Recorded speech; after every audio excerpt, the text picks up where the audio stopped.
எபிரேயர் 13ஆம் அதிகாரத்திலே 9ஆம் வசனத்திலே எபிரேய ஆசிரியர் சொல்லுகிறார், பலவிதமான அந்நிய போதனைகளால் அலைப்புண்டு திரியாதிருங்கள். போஜன பதார்த்தங்களினால் அல்ல, கிருபையினாலே இருதயம் ஸ்திரப்படுகிறது நல்லது. காரணம், போஜன பதார்த்தங்களில் முயற்சி செய்கிறவர்கள் பலன் அடையவில்லையே என்பதாக சொல்லுகிறார். அன்றைக்கு யூதர்களுக்கு, அதாவது கிறிஸ்தவத்தை ஏற்றுக்கொண்ட யூதர்கள், அவர்களுக்கு மிக பிரச்சனையாக அமைந்தது போஜன பதார்த்தம் சார்ந்த ஒரு உபதேசம். காரணம், இயேசு கிறிஸ்துவை ஏற்றுக்கொண்டு அவரால் மீட்கப்பட்டவர்களுக்கு எந்தவித சடங்கு சம்பிரதாயங்களும் கிடையாது. ஆனால் யூதர்களுக்கு சடங்கு சம்பிரதாய முறைகள் கொடுக்கப்பட்டிருந்தது. இப்போ இங்க கிறிஸ்தவத்துக்கு வரும்போது யூதர்கள் இருப்பார்கள், யூதர் அல்லாதவர்கள் இருப்பார்கள். எல்லாம் இயேசு கிறிஸ்துவின் மூலமாக ஒன்றாக்கப்படுகிறார்கள். அப்போ எல்லாம் ஒன்றாக்கப்படுகின்ற போது இங்கே சடங்கு சம்பிரதாய முறை நிமித்தமாக எந்த பேதகங்களும் வரக்கூடாது. ஆகவே இங்கே கிறிஸ்தவம் சொல்லக்கூடிய ஒன்று காரியம், போஜனங்கள் முக்கியம் அல்ல. இயேசு கிறிஸ்து சொன்னார், வாய்க்குள்ளே போகிறது மனுஷனை தீட்டுப்படுத்தாது, வாயிலிருந்து வெளியே வருவதுதான் மனுஷனை தீட்டுப்படுத்தும் என்று சொன்னார். ஆனால் யூதர்களுக்கு, அதாவது இயேசு கிறிஸ்துவை ஏற்றுக்கொள்ளாத யூத பாரம்பரியத்திலே வாழுகிறவர்களுக்கு போஜனம் மிக மிக முக்கியமான ஒன்று. அப்போ இப்படிப்பட்ட குழப்பம் ஆரம்ப காலகட்டத்திலே யூதத்திலிருந்து கிறிஸ்தவத்துக்குள்ளாக மாறினவர்களுக்கு இடையே காணப்பட்டது. பேதுருவே இது நிமித்தம் பவுலால் கண்டிக்கப்பட வேண்டிய ஒரு சூழல் வந்தது. கலாத்தியர் 2ஆம் அதிகாரம் 11ஆம் வசனத்திலிருந்து நாம் பார்க்கும்போது பவுலப்போஸ்தலன் சொல்லுகிறார், பேதுரு அந்தியோகியாவுக்கு வந்தபோது அவன் மேல் குற்றம் சுமந்ததினால் நான் முகமுகமாய் அவனோட எதிர்த்தேன் என்பதாக சொல்லுகிறார். பேதுரு அந்தியோகியா வரும்போது பேதுரு மீது ஒரு குற்றம் சுமத்தப்படுகிறது. அது பொய் குற்றச்சாட்டு அல்ல, உண்மையான ஒரு குற்றச்சாட்டு. அந்த குற்றச்சாட்டு பேதுரு மீது விழுந்ததினால் பவுல் நேருக்கு நேர் எதிர்க்கிறவராக காணப்பட்டார். யாரை? பேதுரு எதிர்க்கிறவராக காணப்பட்டார். அந்த இடத்திலே பேதுரு மீது விழுந்த குற்றச்சாட்டு என்னவென்றால் போஜனம் சார்ந்த குற்றச்சாட்டு தான். என்னவென்றால் கலாத்தியர் 2:12 சொல்லுகிறது, எப்படி எனில் யாக்கோபினிடத்திலிருந்து சிலர் வருகிறதற்கு முன்னே, யாக்கோபு அவனிடத்திலிருந்து சில யூதர்கள் இங்கே அந்தியோகாவிற்கு வருகிறதற்கு முன்பதாக பேதுரு புறஜாதியரோட உட்கார்ந்து சாப்பிட்டான். அதாவது யூதர் அல்லாத மக்களோடு சேர்ந்து உணவருந்தினான். ஆனால் இது யூத பாரம்பரியத்தில் வருகிறவர்களுக்கு இது ஒவ்வாத ஒரு காரியம். காரணம், யூதர்களுக்கு என்று சில உணவு கட்டுப்பாடுகள் உண்டு. யூத பாரம்பரியத்திலே இதுதான் சாப்பிட வேண்டும், இது சாப்பிடக்கூடாது என்று சொல்லி ஏகப்பட்ட கட்டுப்பாடுகள் உண்டு. அவை ஒரு மனிதன் யூத மனநிலையிலே இருப்பான் என்று சொன்னால், அதே இயேசு கிறிஸ்துவை ஏற்றுக்கொள்வதற்கு முன்பதான மனநிலையிலே இருப்பான் என்று சொன்னால், அவன் எந்த புறஜாதியரும் உட்கார்ந்து சாப்பிட முடியாது. ஆனால் பேதுரு இயேசு கிறிஸ்து எல்லாரையும் ஒன்றாக்கி விட்டார் என்கின்ற நற்செய்தியை அறிந்ததினால் அவன் எல்லா மக்களோடும் இயல்பாக ஒன்றாக உட்கார்ந்து சாப்பிடுகிறான்.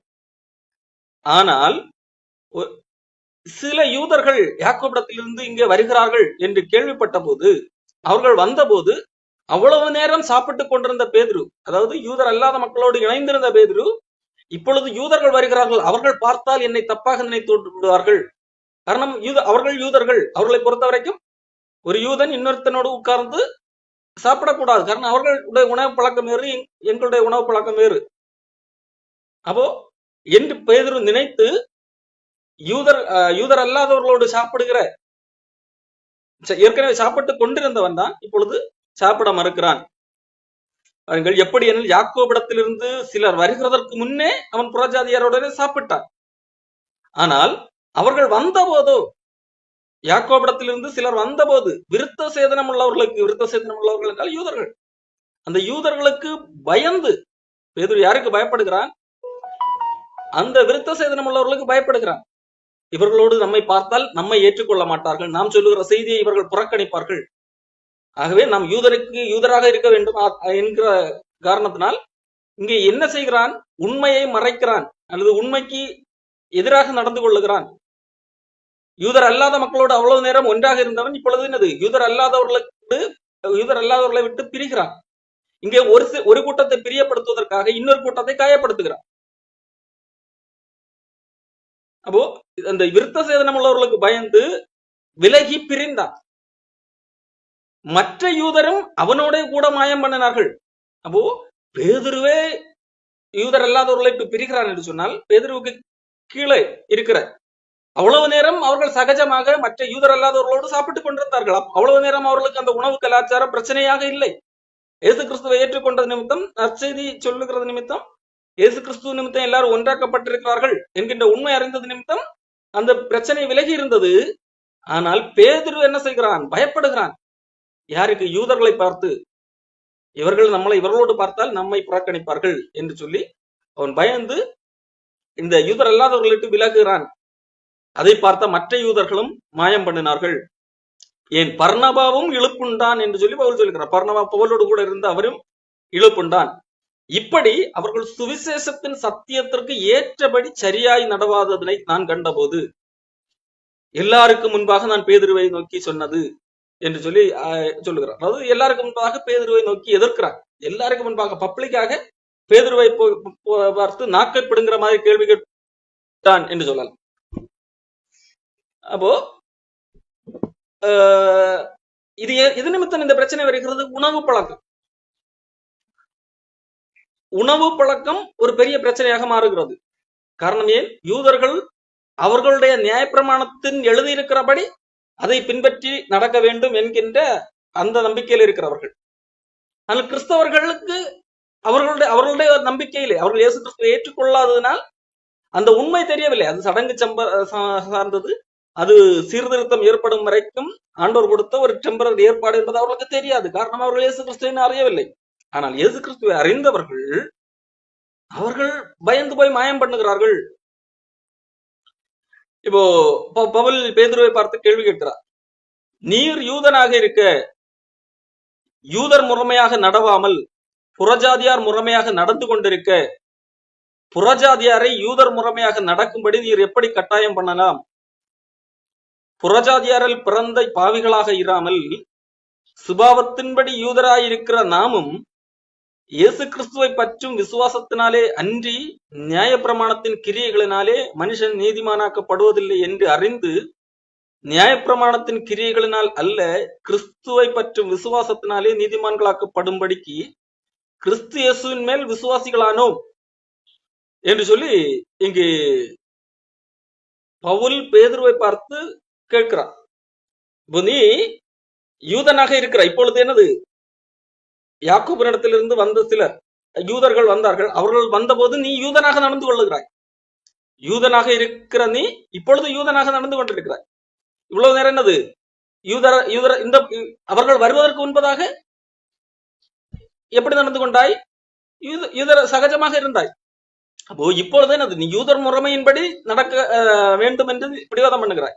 ஆனால் அப்படி சரி, அது உண்மையாக இருந்தால் நீ யூதர் முறைமையாக நடக்கவில்லையே. நீ யூதர் முறைமையாக நடக்கவில்லை. காரணம் அவர்கள் அங்கிருந்து வருவதற்கு முன்பதாக நீ எப்படிதான் இருந்தாய்? யூதர் அல்லாதவர்கள் புறஜாதியார்கள் சாப்பிட்ட போது அவர்களோடு கூட சாப்பிட்ட கொண்டுதான் இருந்தாய். அப்போ அப்படி பார்த்தால் நீ என்னது அது நீ இப்பொழுது செய்கிறது சரி என்றால் அப்பொழுது செய்வது தவறாக. நீ யூதனாக இருக்கிற நீ யூதர் முறைமையாக நடக்கவில்லை. அப்படியானால் நீர் யூதர் முறைமையாக நடக்காமல் இருக்கிற பட்சத்திலே அப்படியே புறஜாதியாரை யூதர் முறைமையாக நடக்கும்படி நீ எப்படி கட்டாயம் பண்ணலாம் என்பதாக கேள்வி எழுப்புகிறார். அதாவது நீ யூதர் முறைமையாக நடக்கல, உன்னாலே நடக்க முடியல. யூதர் அல்லாத ஒருத்தரை நீ யூதர் முறைமையாக நடக்கும்படி எப்படி கட்டாயம் பண்ணலாம்? யூதர்கள் உன்னிடத்திலிருந்து சில யூதர்கள் வந்தார்கள் என்கிறதற்காக நீ மாயம் பண்ணுகிறாய். நீ என்ன பண்ணுகிறாய்? யூதர் அல்லாதவர்களையும் பார்த்து நீங்களும் யூதர் முறைமையாகத்தான் நடக்க வேண்டும். யூதர்கள் சாப்பிடுகிற சாப்பாடுதான் புனிதமானது. அதே உணவு பழக்கத்தை தான் நீங்கள் பின்பற்ற வேண்டும் என்கிறது போல நீ பேசுவாயானால் நீ மாயக்காரன் என்கிறது போல பவுல் கேள்வி எழுப்பு. அப்போ புறஜாதியரில் பிறந்த பாவிகளாக இராமல், யூதர் அல்லாமல் பிறந்த பாவிகள், யூதர் அல்லாதவர்கள் பாவிகள். உலகத்தில் உள்ள எல்லா மனிதர்களும் பாவிகள். ஆனால் யூதர்களுடைய நம்பிக்கை, யூதர்கள் கொஞ்சம் விசேஷமானவர்கள். அந்த அடிப்படையிலே இங்கே பவுல் பேசுகிறார். புறஜாதியாரில் பிறந்த பாவிகளாக இராமல் சுபாவத்தின்படி யூதராக இருக்கிற நாமும், இயற்கையின்படி யூத மரபிலே பிறந்த நாமும் இந்த நியாயப்பிரமாணத்தின் கிரியைகளினால் மீட்கப்படுவதில்லை. யூதர்கள் பாவிகள், சரிதானே? அப்ப அவர்கள் இயேசு கிறிஸ்துவ, அவர்களுக்கு ஒரு பலி தேவை. இயேசு கிறிஸ்துவின் ரத்தத்தால் மீட்கப்படுகிறார்கள். இயேசு கிறிஸ்துவை விசுவாசிக்கிறதன் மூலமாக மீட்கப்படுகிறார்கள். அப்ப நாம் சுபாவத்தின்படி பிறந்த யூதர்கள். அப்ப நாம் பாவிகள் இல்லை தானே? நாம் பாவிகள் இல்லை என்கிறதற்காக நமக்கு இயேசு கிறிஸ்து தேவையில்லை. நாம் செய்கிற, நம் இந்த கடைபிடிக்கிற இந்த உணவு பழக்கங்கள் உள்ளிட்ட மற்ற சடங்கு முறைகள், விருத்த சேதனம் உள்ளிட்ட பல்வேறு சடங்கு முறைகள், இவைகளை கை கொண்டு, அதாவது நியாயப்பிரமாணத்தின்படி நாம் நீதிமான்களாக முடியுமா? இப்போ புறஜாதியரை ஏன் இவர்கள் ஒதுக்கி வைக்கிறார்கள்? அவர்கள் பாவிகள், நாங்கள் சுபாவத்தின்படி யூதர்கள் என்கிற அடிப்படை தானே. அப்படிப்பட்ட புறஜாதியர்கள் பிறந்த பாவிகள் இயேசு கிறிஸ்து மூலமாக நீதிமான்களாக மாறுகிறார்கள். அப்படியானால் யூதர்கள், நீங்கள் பரிசுத்தவான்கள் என்றால் நீங்கள் நியாயப்பிரமாணத்தின்படி நீதிமான்களாக வேண்டியதுதானே? உங்களுக்கு இயேசு கிறிஸ்து தேவையில்லை தானே? அப்படியா? இல்லை. சுபாவத்தின்படி பிறந்த யூதராக இருக்கிற நாமும் இயேசு கிறிஸ்துவை பற்றி விசுவாசத்தினாலே அன்றி நியாயப்பிரமாணத்தின் கிரியைகளினால் மனுஷன் நீதிமானாக்கப்படுவதில்லை. அப்போ யூதர்களுடைய கண்ணோட்டத்தில் பாவிகளாக தெரிகிற புறஜாதியார்கள் இயேசு கிறிஸ்துவின் மேல் வைக்கிற விசுவாசத்தின் மூலமாக ரட்சிக்கப்படுகிறார்கள். யூதர்களுக்கு என்று இருக்கிற நியாயப்பிரமாணத்தின்படி ரட்சிக்கப்படுவதில்லை. அவர்களுக்கும் இயேசு கிறிஸ்து தான் தேவை.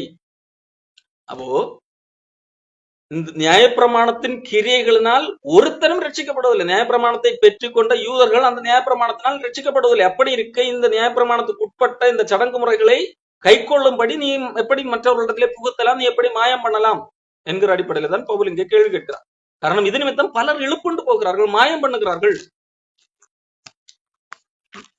இது அன்றைக்கு ஆரம்பத்திலே சபை ஆரம்பிக்கப்பட்ட போது ஏற்பட்ட குழப்பம், இயல்பாக காணப்பட்ட குழப்பம். காரணம், கிறிஸ்தவம் இயேசு கிறிஸ்து யூத மரபிலே வந்ததுனால் அங்கிருந்து தான் வருகிறது.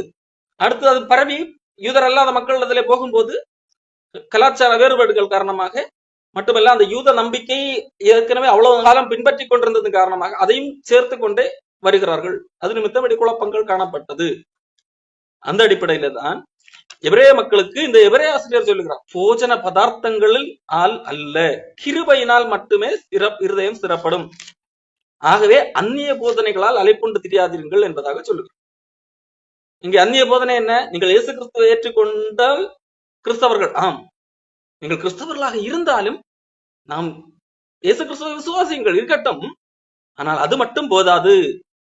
நாம் இவ்வளவு நாட்கள் கை கொண்டு வந்த யூத மதத்துக்கு திரும்ப வேண்டும்.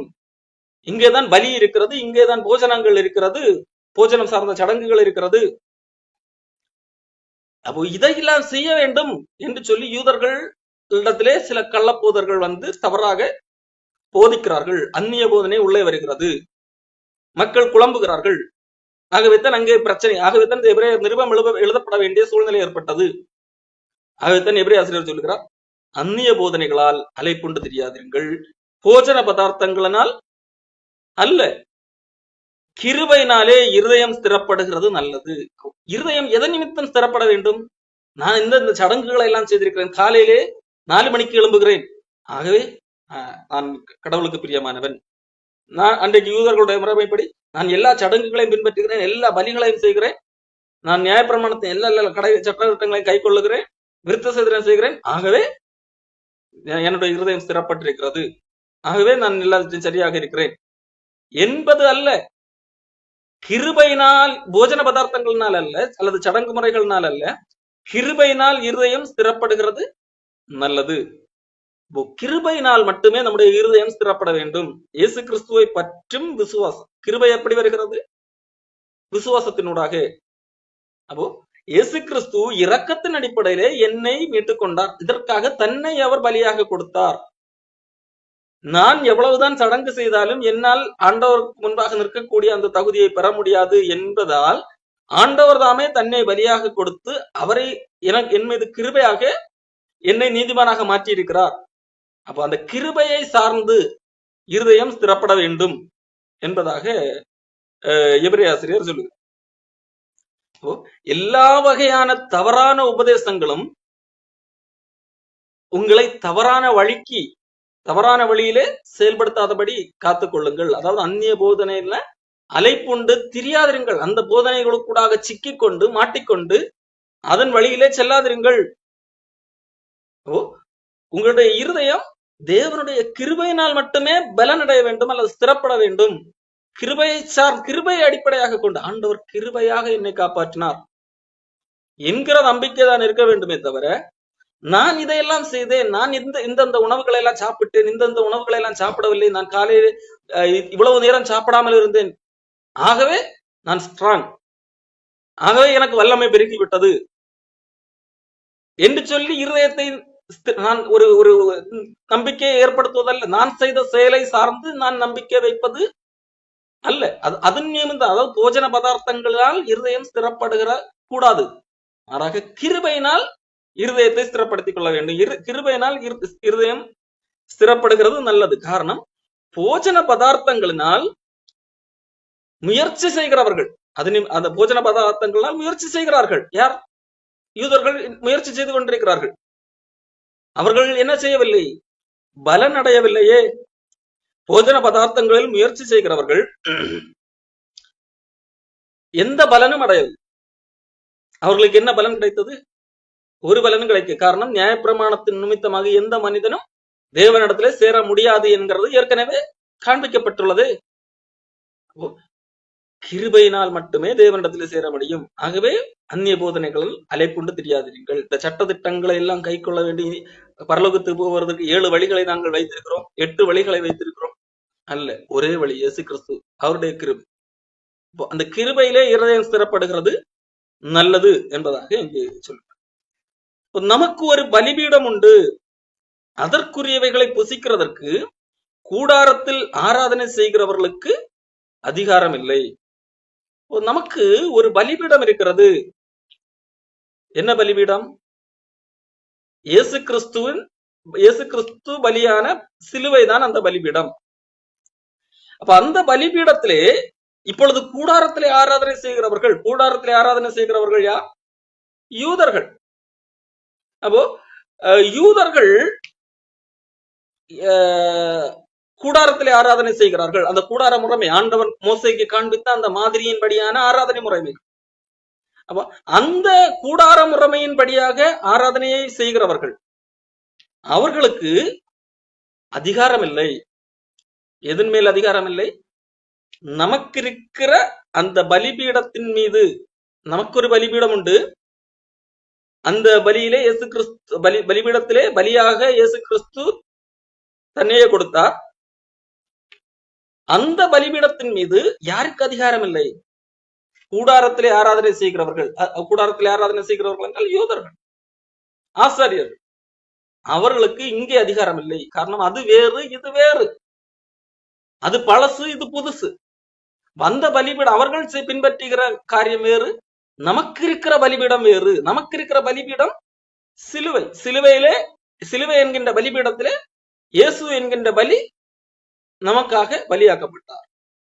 இதன் நமக்கான பலி. இந்த பலிபீடத்தின் மீது அவர்களுக்கு அதிகாரம் இல்லை, அந்த மனிதர்களுக்கு அதிகாரம் இல்லை.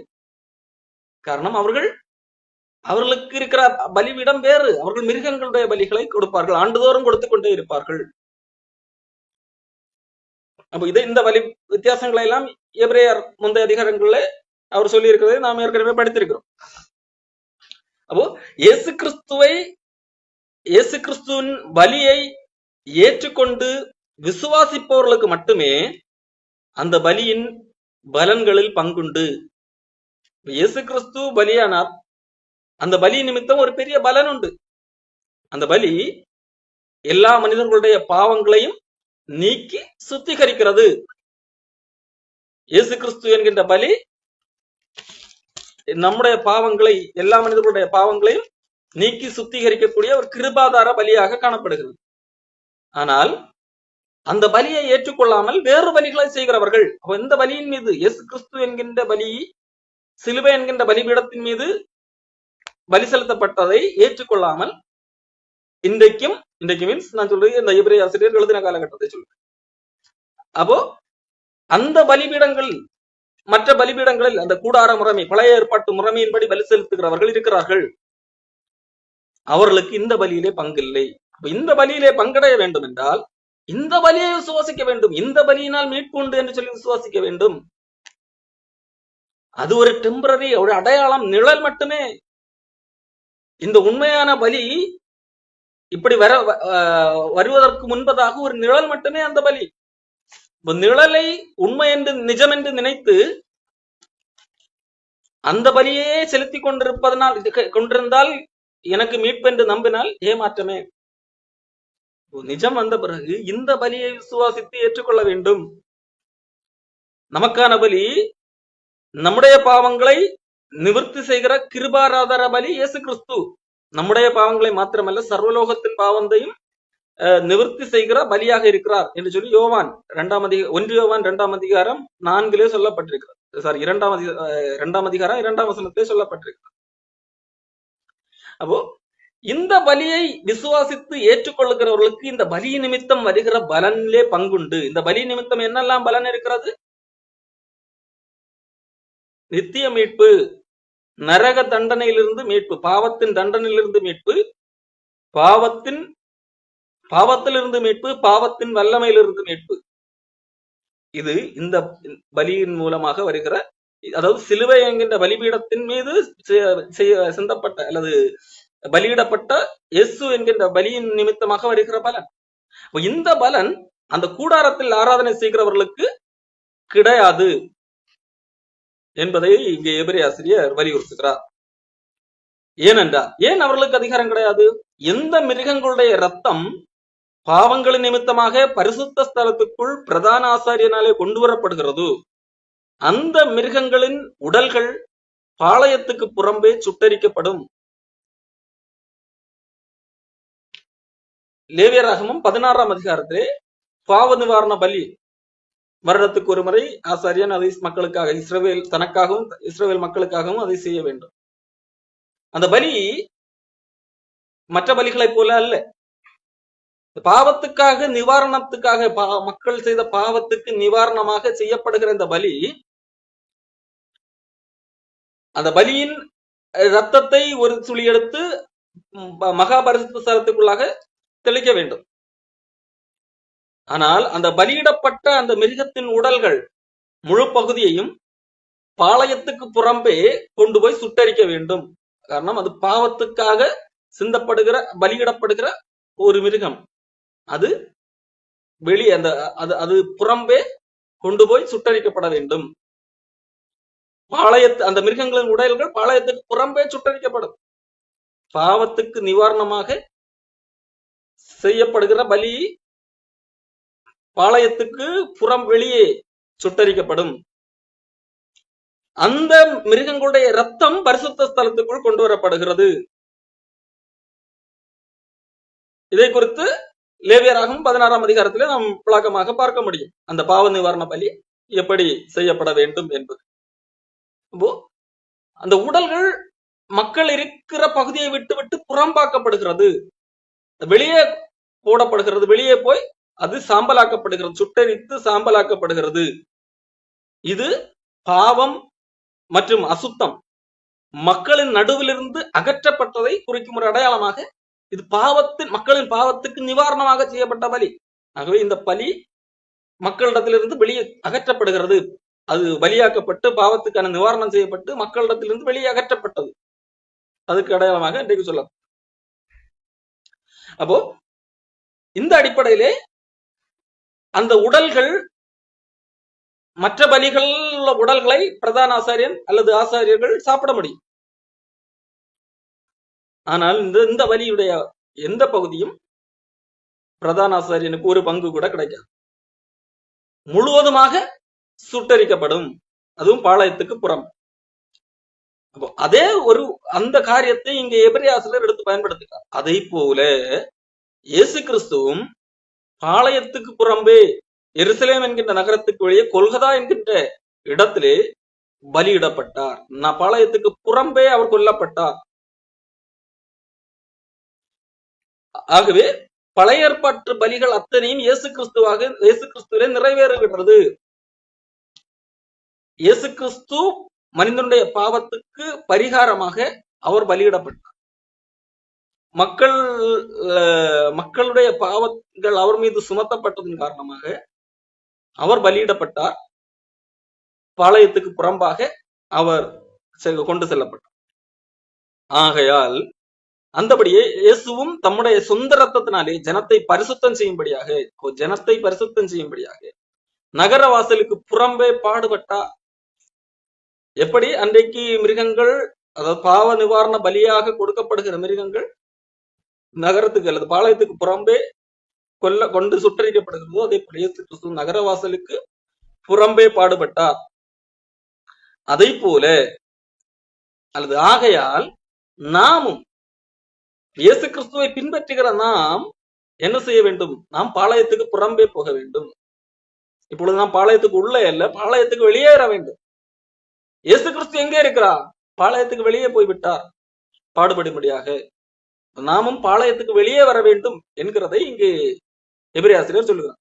ஆசாரியர்கள் எங்கே இருக்கிறார்கள்? அவர்கள் பாளையத்துக்கு வெளியே போக மாட்டார்கள். இங்கே உள்ளே இருந்துதான் இன்றைக்கு வரைக்கும் பலி செலுத்திக் கொண்டிருக்கிறார்கள்.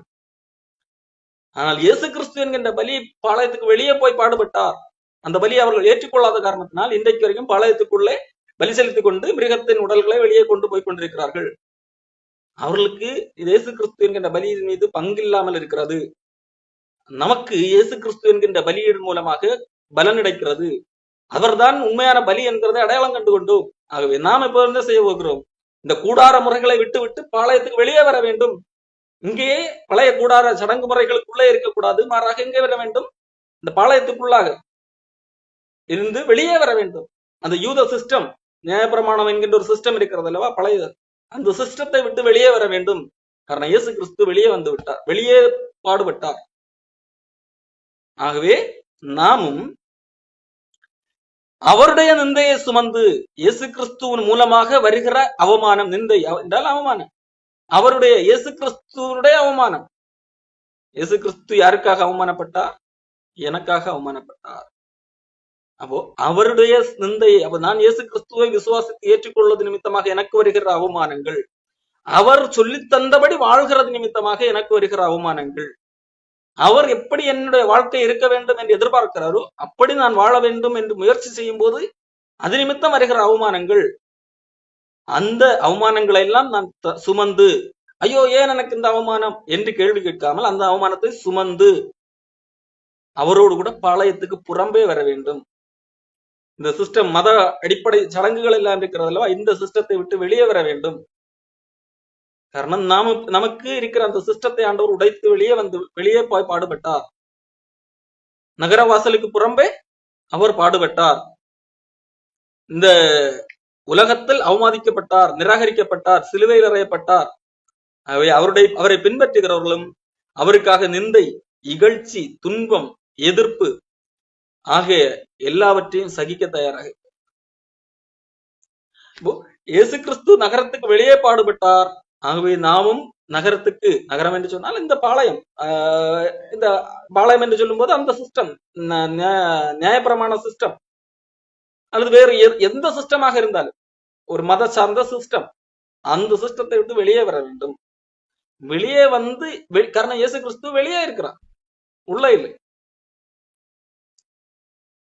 இயேசு கிறிஸ்து வெளியே இருக்கிறார். ஆகவே அவரிடத்துக்கு போக வேண்டும் என்றால், அவரை போல வெளியே இயேசு கிறிஸ்து அதே சிஸ்டத்துக்குள்ளாக இருந்திருந்தால் இயேசு கிறிஸ்து பாடுபட்டிருக்கவே மாட்டார். அவர் இயேசு கிறிஸ்து சிஸ்டத்தை இருந்து வெளியே வந்து பாடுபட்டார். நம்முடைய பாவத்துக்கு நிவாரணமாக அந்த நியாயப்பிரமாண அந்த பாளையம் இருக்கிறது அல்லவா, அதற்கு வெளியே வந்து விட்டார். இப்போ நாம் எங்கே போக வேண்டும்? உள்ள இல்ல, வெளியே வர வேண்டும். உள்ள இருக்கும்போது அந்த மத சடங்குகள், மத கோட்பாடுகள் அவைகளுக்குள்ளாக சிக்கி கொண்டிருப்போம் என்று சொன்னால் நாம் வெளியே இருக்கிற இயேசு கிறிஸ்துவத்திலே போக முடியாது. வெளியே இருக்கிற இயேசு கிறிஸ்துவத்திலே போக முடியாது என்றால் அவமானம் வர வேண்டிய அவசியம் இருக்காது. நிந்தை, எதிர்ப்பு, துன்பம் எதுவும் பெரிய அளவிலே வராது. காரணம் இங்கே இருக்கிற சிஸ்டம் அடிப்படையில நாம் அந்த உலகத்துவத்த வேஷம் தரித்து அப்படியே இயங்கிக் கொண்டே இருப்போம். அப்போ நாம் வெளியே போய் பாடுபட வேண்டும் என்பதாக இங்கே சொல்லுகிறார். பாளையத்துக்கு புறம்பே அவரிடத்துக்கு போக கடவுள். காரணம் ஏன்? நிலையான நகரம் இங்கே இல்லை. பூமியிலே நிலையான நகரம் இங்கே இல்லை. நம்முடைய எதிர்பார்ப்பு இங்கே பூமி நிலையாக இருக்கக்கூடிய ஒன்று.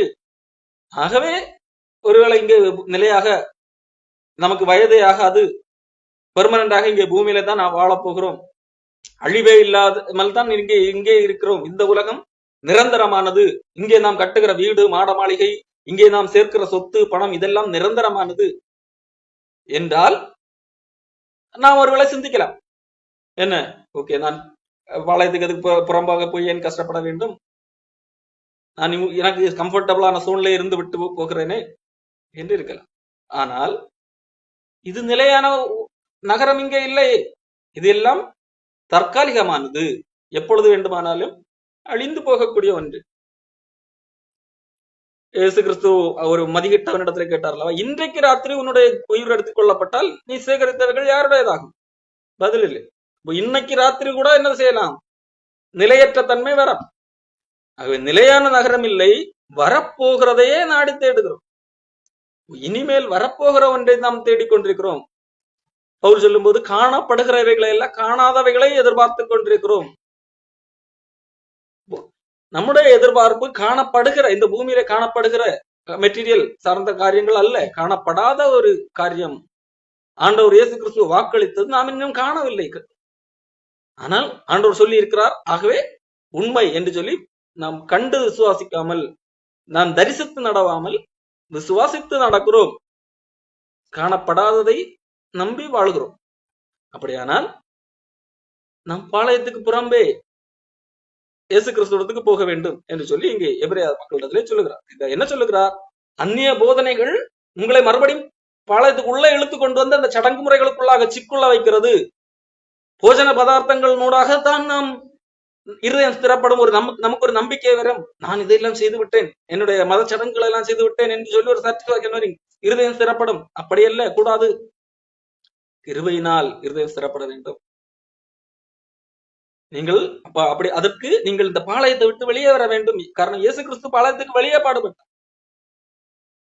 ஆசாரியர்கள் இன்னும் கூட உள்ள இருக்கிறார். இங்க உள்ள இருப்பீர்கள் என்றால் இயேசு கிறிஸ்துவை காண முடியாது என்கிற ஒரு ஒப்புமை அடிப்படையில இங்க எபிரேய ஆசிரியர் மக்களுக்கு புரிய வைக்கிறார். அன்றைக்கு இருந்த குழப்பத்தில் பலவித அந்நிய போதனைகளால் அழைப்புண்டு திரிந்த மக்களுக்கு புரிய வைக்கிறார். ஆகவே நம்மிடத்திலும் பலவித அந்நிய போதனைகள் எல்லாம் வரும்.